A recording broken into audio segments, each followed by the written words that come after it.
Assalamualaikum warahmatullahi wabarakatuh. Yang terhormat Ibu Hidayanti Murtina MKom selaku dosen mata kuliah pengantar teknologi informasi dan komunikasi dan teman-teman yang menonton video ini. Perkenalkan, kelompok kami yang beranggotakan 3 orang. Yang pertama, dengan saya sendiri, Retno Dwi Anjani dengan NIM 64221508 dari kelas 643A04. Dan ada Anissa Yulita Sari dengan NIM 64221702 dari kelas 643A04.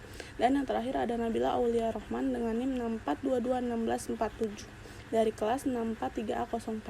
Kelompok kami akan menjelaskan materi tentang 8 jenis pelanggaran penggunaan teknologi informasi dan komunikasi. Hacker dan karakter. Hacker definisi sebagai orang yang memiliki keinginan untuk melakukan eksploitasi pentasan terhadap sebuah sistem operasi dan kode komputer pengalaman lainnya, tetapi tidak melakukan tindakan pengerusakan apapun, tidak mencuri uang atau informasi. Sedangkan karakter adalah sisi gelap dari hacker yang memiliki ketarikan untuk mencuri informasi, melakukan berbagai macam perusakan, dan sekali waktu juga mengkumpukan seluruh sistem kasus hacker. Kasus hacker seperti pada tahun 2020 terjadi perentasan pada situs e-commerce Tokopedia yang mengakibatkan data pribadi 91 juta pengguna bocor. Perentasan terjadi pada tanggal 20 Maret 2020 dan data akun pengguna serta akun pedagang dikabarkan bocor dan tidak dijual di dark web. Meskipun demikian, manajemen Tokopedia menyatakan bahwa seluruh transaksi dengan metode pembayaran termasuk informasi kartu debit, kartu kredit, dan OVO tetap terjaga keamanannya. Mereka juga menetapkan keamanan berlapis termasuk dengan OTP yang hanya dapat diakses oleh real-time pemilik akun. Meskipun demikian, mereka tetap menghimbau pengguna untuk mengganti password secara berkala. Demikian, keamanan perentasan menjadi salah satu kasus perentasan terbesar yang terjadi di Indonesia. Denial of Service Attack adalah suatu usaha untuk membuat suatu sumber daya komputer yang ada tidak bisa digunakan oleh para pemakai. Kasus denial of service attack seperti pada tahun 2022, situs Kondeko mengalami serangan distributed denial of service DDoS setelah melaporkan kasus pemerkosaan di lingkup Kementerian Koperasi dan UKM. Serangan DDoS ini menyebabkan situs tersebut tidak dapat diakses. Setelah berita tersebut ramai di media sosial, tim IT Kondeko menegaskan bahwa situs mereka telah diserang oleh DDoS, namun kemudian situs tersebut kembali normal. Hal ini merupakan serangan DDoS kedua yang mengalami Kondeko terkait dengan pemberitaan kekerasan seksual yang pertama terjadi pada Mei 2020. Serangan DDoS bertujuan untuk membuat situs tidak dapat diakses. Dalam kasus Kondeko, serangan tersebut terjadi setelah pemberitaan kekerasan seksual tersebut.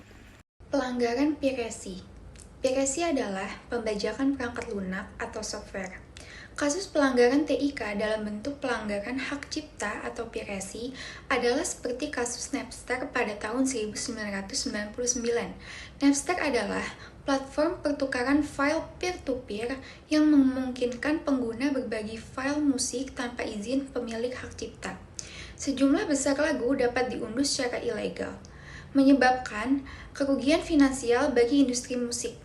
Padahal, tahun 2000, Asosiasi Industri Rekaman Amerika atau RIAA dan beberapa artis mulai menggugat Napster atas pelanggaran hak cipta.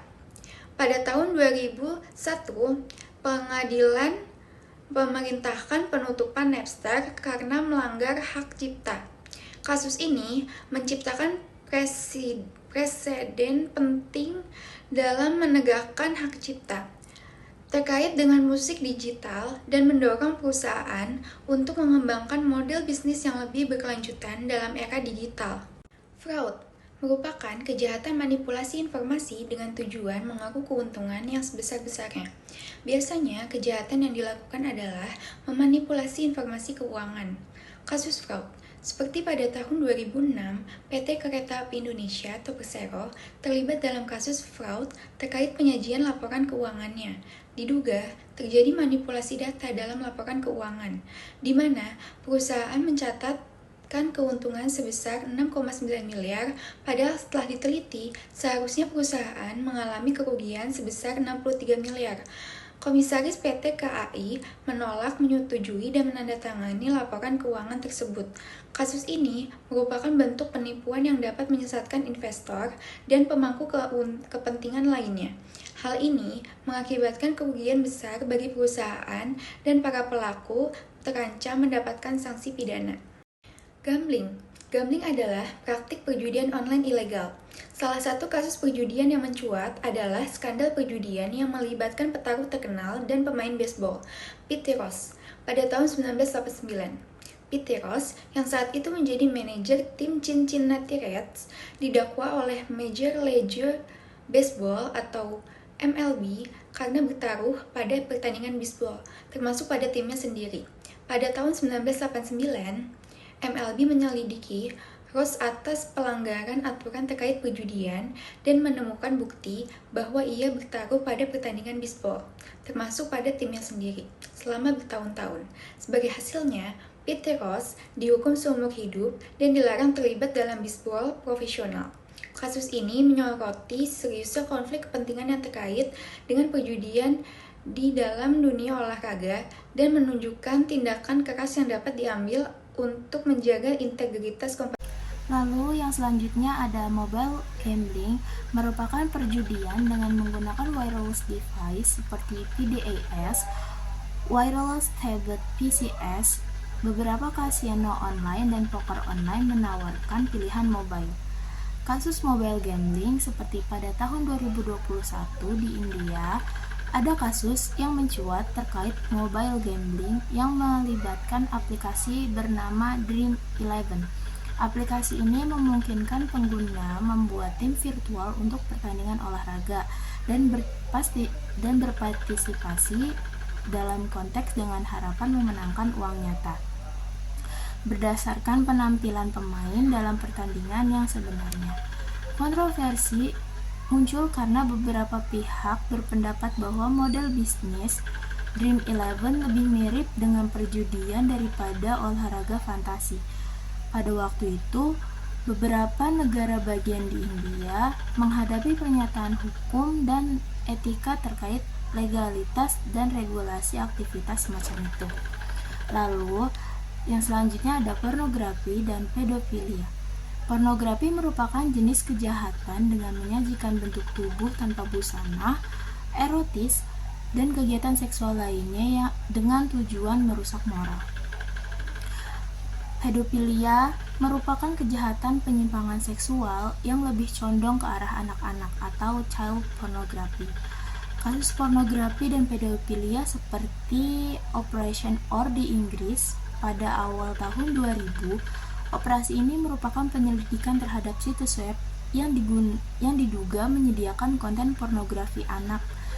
Dalam operasi ini, ribuan orang termasuk beberapa tokoh masyarakat termuka dituduh terlibat dalam mengunduh dan menyebarkan gambar pornografi anak.